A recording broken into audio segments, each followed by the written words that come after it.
Joe Biden's first executive orders included changes to immigration, and he's already sent a bill to Congress which is designed to overhaul the entire system. WBZ's Beth Germano is live for us in Boston tonight. And Beth, this is what immigration advocates have been pushing for.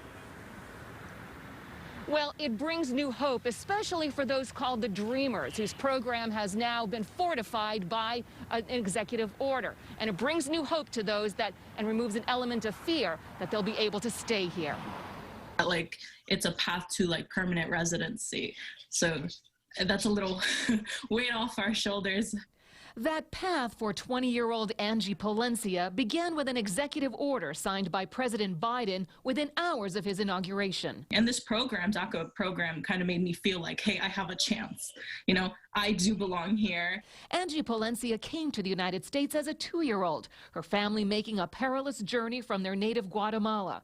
But this is the home she has known and has been able to stay as a so-called dreamer under an Obama-era program designed to protect undocumented immigrants brought to the U.S. as children. Technically, I grew up here. I knew the culture, the social life, the public life too, and the private, which kind of impacted me in the way I think. 19-year-old Hilcias de la Cruz came with his parents and sister from Guatemala as a 6-year-old, and like many dreamers, is a student who dreams of becoming an architect. If DACA was eradicated, I was technically unable to graduate, unable to move on, unable to make a future for myself.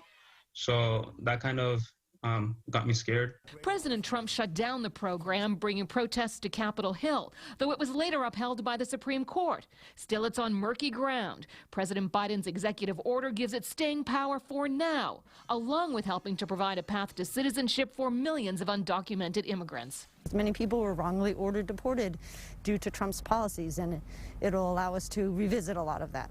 But since arriving as children, Hilcias and Angie have hope that their legal status can finally be settled. Now, all the people who didn't have a chance can now have a chance.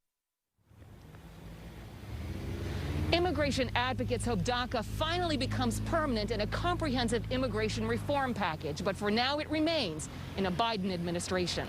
Reporting live from Cambridge, I'm Beth Germano, WBZ News. All right, Beth, thank you. And